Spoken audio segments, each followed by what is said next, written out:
जो मकान की आवश्यकता है वो हमारी मूलभूत आवश्यकता के अंतर्गत आती है। तो ऐसे में हम चाहते हैं जो है कि हमारा मकान जो है कि ज़्यादा से ज़्यादा समय तक चले, तो हम सबको क्या करना चाहिए? कहने का मतलब यह है कि मकान की नींव किस प्रकार से हमें रखनी चाहिए, और मकान की नींव ही जो है कि मकान की मजबूती होती है। तो इसी पर हम सब थोड़ा बात कर लें। वैसे जो लोग इंजीनियर से अपना घर पास करवाते हैं, डिजाइन करवाते हैं, इंजीनियर खुद बता देते हैं कितने बड़े मकान में किस तरह की नींव भरी जाए। लेकिन यदि आप ऐसा नहीं करते हैं, किसी इंजीनियर से नहीं काम करवाते हैं, आप अपने हिसाब से कामन बुद्धि के हिसाब से काम करवाना चाहते हैं, तो कुछ बातों का ध्यान रखना चाहिए। जैसे देखिए, मकान की बुनियाद चौड़ी हम सब रखते हैं, चौड़ी रखते हैं। कुछ लोग क्या करते हैं, या कहते हैं कि बुनियाद को ज़्यादा गहराई से लाइए तब मकान सेफ्टी रहेगा, और कुछ लोग कहते हैं चौड़ा कर दीजिए तब मकान मजबूत रहेगा। लेकिन कहने का मतलब यह है कि एक औसत दर्जे की गहराई से बुनियाद लानी चाहिए, और बहुत गहराई में भी नहीं जाना चाहिए, बल्कि उस गहराई में जो मटेरियल खर्च कर रहे हैं आप, उसको चौड़ाई में दे दीजिए, तो आपका मकान ज़्यादा जो है कि मजबूत हो जाएगा। जैसे देखिए, ये बात क्या है, जैसे जो मकान होता है उसकी जो दीवारें होती हैं, जैसे दीवार जो भी है वो क्या, इस जमीन पर जहाँ से हम खोद करके दीवार बना रहे हैं उस पर दाब डालती हैं। ये मकान की दीवार है, इस जमीन पर जहाँ से वह शुरू हुआ है खुदाई, मान लीजिए इतना गहराई कर दी, यहाँ से जमीन, ये जमीन है और इतना गहराई पर लाए हैं, यह मिट्टी है, तो यह दीवार इस जमीन पर दाब डालती है। तो यदि इसको हम चौड़ा नहीं किए रहेंगे, जमीन के नीचे चौड़ा नहीं किए रहेंगे,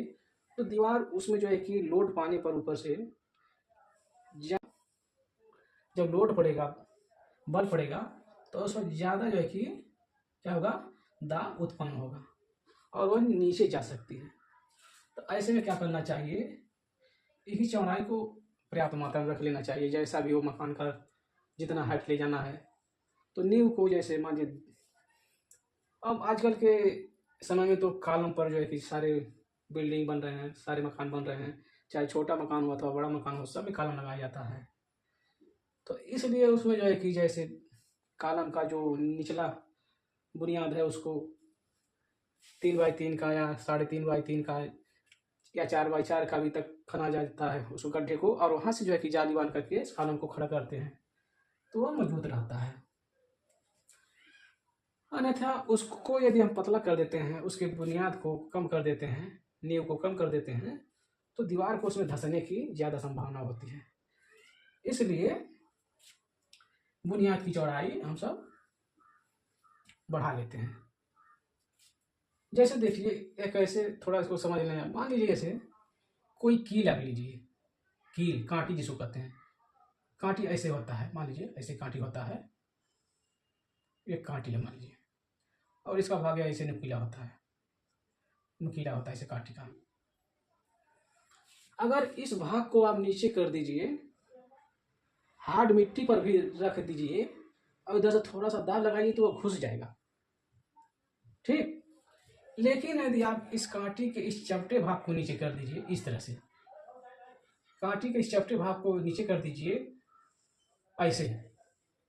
और फिर इस पर ज़्यादा बल लगाइए, तब भी जो है कि उसी मिट्टी में, मान लीजिए मिट्टी एक ही है, एक मतलब प्रकृति की मिट्टी है, एक ही तरह की मिट्टी है, मतलब उसी जगह आप इस कांटी के नोक को रख करके दाब दीजिए, प्रेशर करिए, उस पर बल लगाइए, और उस कांटी को फिर पलट करके आप हथौड़े से मारिए। देखिए इस स्थिति में या इस स्थिति में, किस स्थिति में जो है कि उस मिट्टी में कांटी ज़्यादा घुसेगा। आप देखेंगे कि इस तरह से कांटी को रख करके उस पर यदि एक हथौड़ा मारते हैं तो ज़्यादा घुस जाता है, और उतना ही बस यदि कांटी को इसे पलट करके पासे को नीचे करके उधर से मारते हैं तो थोड़ा भी जो है कि उस मिट्टी में बहुत मामूली घुसेगा, हो सकता है उतना ही, मतलब कहने का मतलब है बल उतना ही होना चाहिए, जितना इस पर जितना तेज से मार रहे हैं उतना ही तेज इस पर मारिए। आप देखेंगे इस स्थिति में जो है कि कांटी ज़्यादा नीचे चली जाएगी मिट्टी में। इसी नाते जो है कि घर के मकान की बुनियाद चौड़ी रखते हैं। कहने का मतलब जैसे ऐसी इस तरह से होता है, मकान की बुनियाद यदि आप ईंटों से बनवाते हैं, क्या करना चाहिए, मान लीजिए हो सकता है आप पहले 2 ईंटें चलवा दीजिए, 2 ईंटें ऐसे, 2 ईंटें ऐसे चलवाइए, फिर इसके बाद जो है कि कम करवा लीजिए, 1 या 2 रद्दे के बाद फिर कम करवा दीजिए, फिर कम कर दीजिए, 1.5 ईंटा कर दीजिए, फिर उसके बाद कम कर सकते हैं, 9 इंची का 1 ईंटा कर दीजिए, फिर उसके बाद आप चाहते हैं तो 1 पट्टे ईंटा 4 इंची का भी ईंटा चला सकते हैं। तो ऐसे में मकान जो है कि नीचे नहीं धंसता है।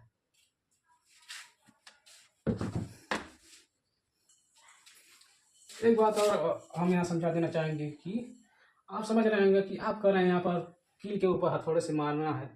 दाबना है, पीटना है, और मकान के दीवार पर तो हमें पीटना नहीं होता, तो कैसे धंसेगी।